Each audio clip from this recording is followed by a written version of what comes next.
Hello guys, ma'am. Hồi xưa tôi bố sẽ lâu lại này ma'am, xin lỗi ma'am. Pun mà nhân là phải lâu lại này liền ngang ta không mà tung mà phụ đồ vào cái xong khôi mang quạt spy liền tam không nào khôi được lấy location vào cái tôi mới direct tani ma'am lấy sẽ vụ usah cái ya ngoài tiền liền ta bây khôi chạy em gì phải nó plan tổng đó thay cho kubi mana masing ada Hawaii sang ngoài kami nungguin hai tay item bi temen udah item ma'am.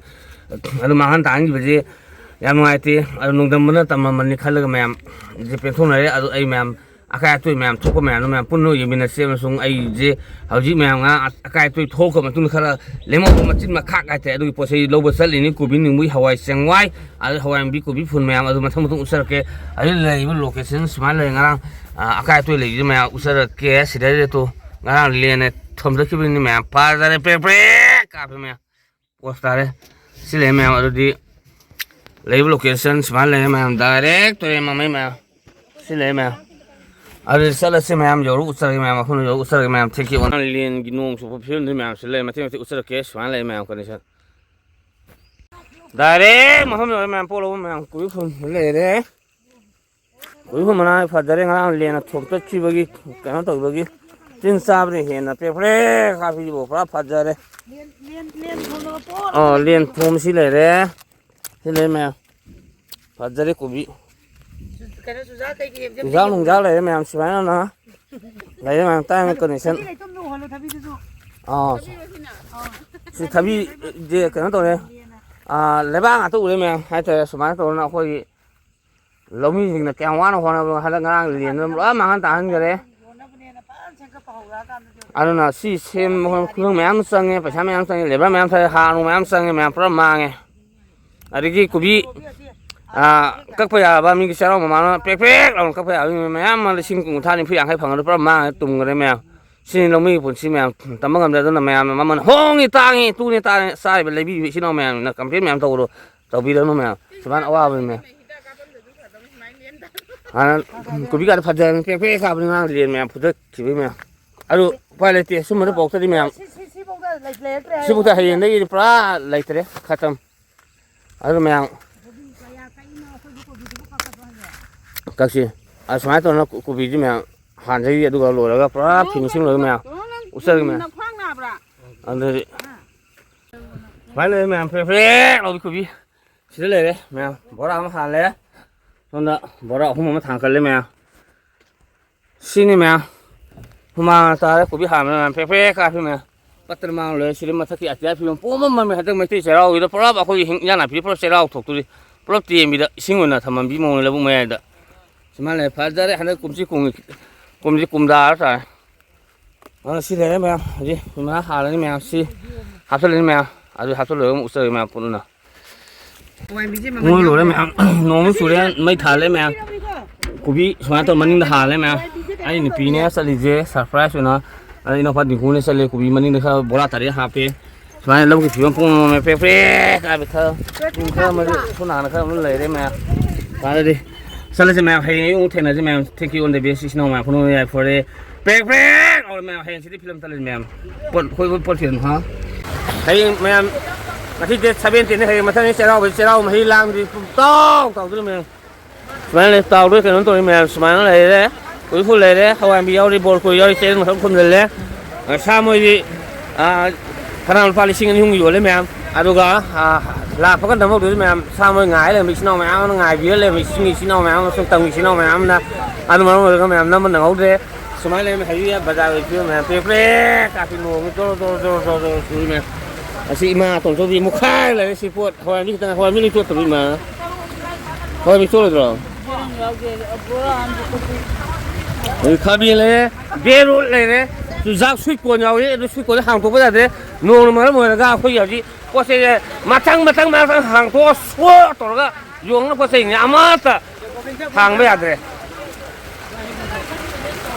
mà nó mày phone thôi hello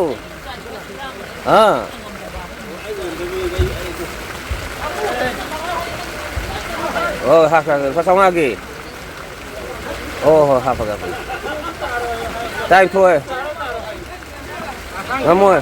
minta thằng ăn thằng nào này, tao mà thằng ôi chú rất là đủ, ấy giáp giàu gì rồi này, thấy chưa này, ôi dùng Ada di sini memang tai di sini memang ada di sama tapi prek au sama tai yon lagi memang ada kamu masang tengah tengah usah ke memang memang jual masang dulu saya bol kalau beran ini sini mana ni background dah kubi pun beran ini saya kubi sel beran ini hum lagi mana sel lawan ini soal ibu manjil lawan ini semalam memang tak kamar ya habis sini imah tu bisa kerja tengah sana prek au memang nunggu ke saya kelip tu cuy memang hati-hati fajar ya Ayo memang atau usah ke memang lo tadi oh prek kapi ngasih tu lo memang serau memang ini memang prek lalu memang lagi cu hayra memang jual memang tu usah ke yonbsu aku isi dah lagi itu macam zina prek lalu kusum lagi kusum lagi ni kayak ni macam di yonbsu je kusum lagi ada lagi kalian askau fazabi kumbi lagi kusum lagi prek kapi ini sini kan alumni ujian dari alumni kali prek awi asam biwat nol pun aku ini sangwana bi ini angang bi ini lumina hap choki mulai bila kagai tu dengan sini lah posita bagi ini satin pai itu kung itu loh logo itu loh isi lo di tangan kan kalau di hot condition ujian dari report masih ngam di kamar itu ini sih sao mai dah 포체들이 장난 나로서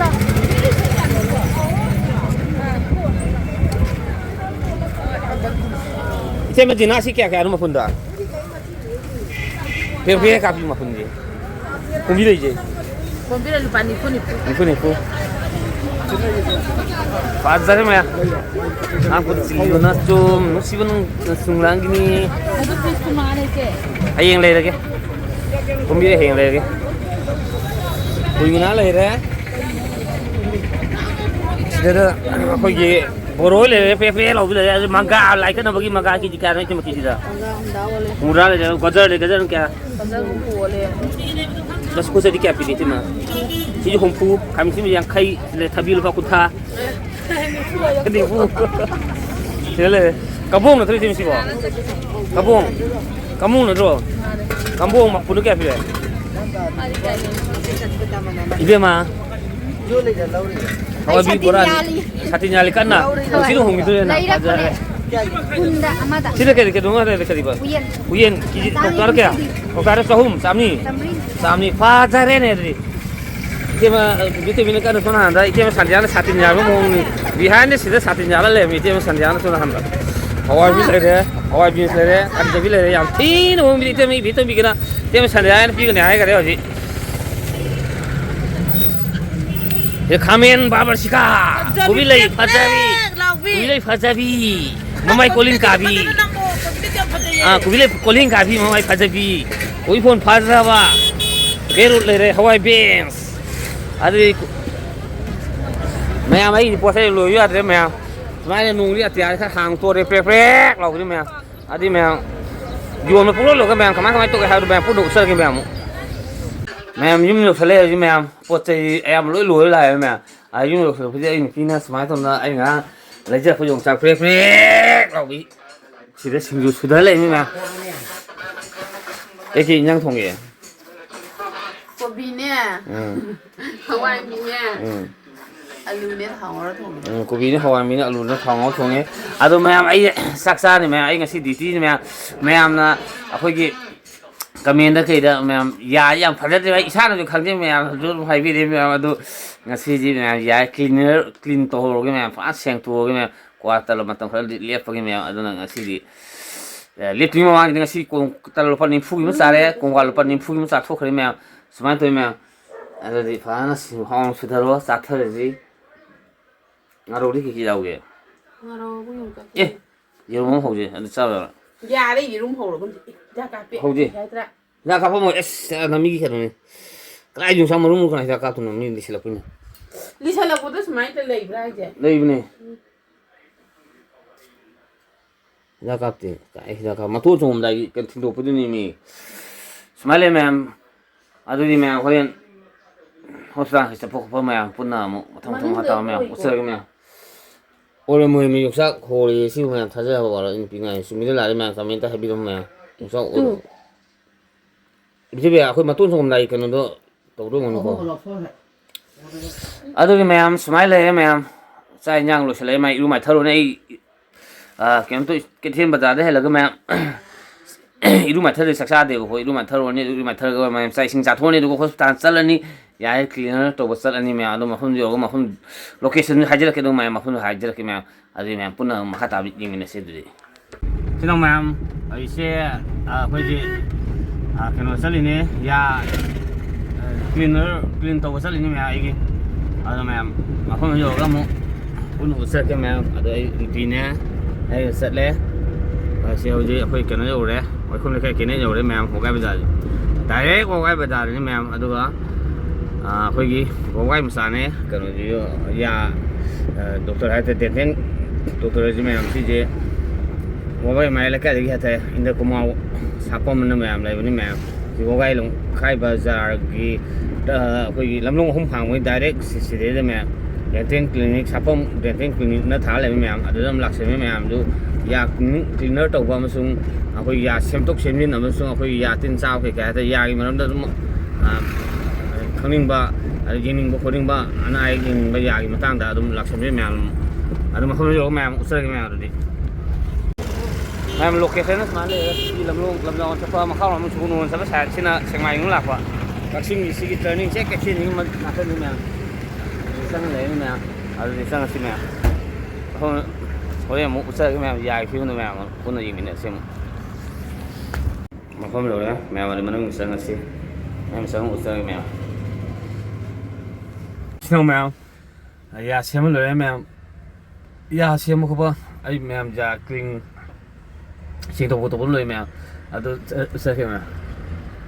cái này nè ấy phải ra đâu đi mèo